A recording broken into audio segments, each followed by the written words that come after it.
Hi there, potential parents of possibly gay or transgendered youth. Well, let's talk about a little bit of a hot topic today. Recently in South Carolina, there has been legislation proposed that, if approved by the voters, would ban marriage equality and strike down and ban their government from having anything like civil unions or basically a separate water fountain for the gays when it comes to, hey, this law is in place so that I can protect and take care of my partner in the legal system. Because what is marriage as defined by the government? Then, well, I can take care of my sweetheart in the hospital. I can take care of my significant other's legal affairs. I can take care of their financial affairs. I can be there for my significant other, and possibly for our children if we have any, in a legal state, because I, as that person's partner, would automatically be declared their next of kin, or would automatically be assumed to be their next of kin, beyond some tax breaks, depending on a particular couple's financial situation. The thing about marriage equality is that, well, I want to be able to take care of my partner.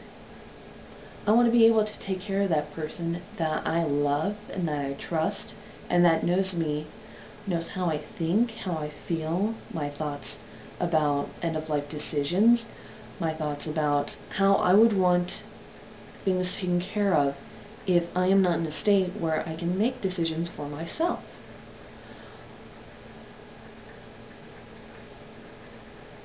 And now some people will debate, well, it's a religious issue. Well, remember, here in the United States we have separation of church and state.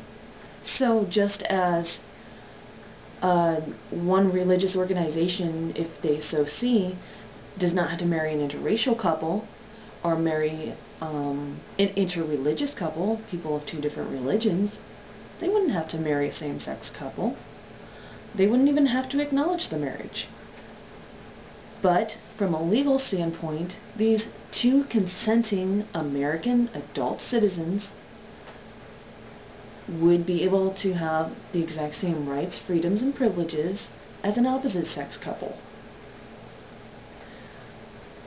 When it boils down to it,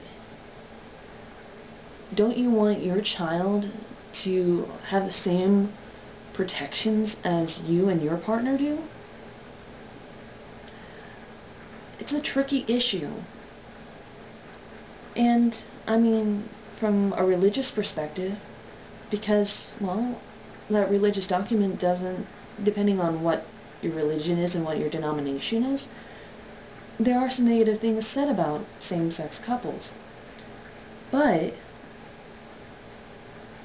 the American government has separation of church and state. The government has no right to make any laws against religion and prohibiting the free expression thereof. But hand in hand with that, religion has no place in the government. And so saying, well, our religious figure says this is wrong as to why a government should not acknowledge two consenting adult citizens from joining into a legal contract,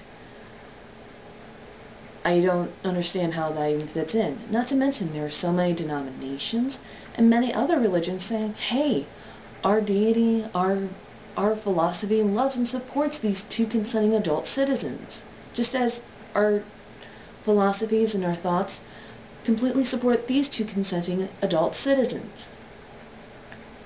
This is a really tricky topic, but I hope that this discussion will at least help you see some things that maybe you didn't think about. And as always be open to listening. Always be open to accepting. And remember, it's your kid, and you love them, right? Peace out.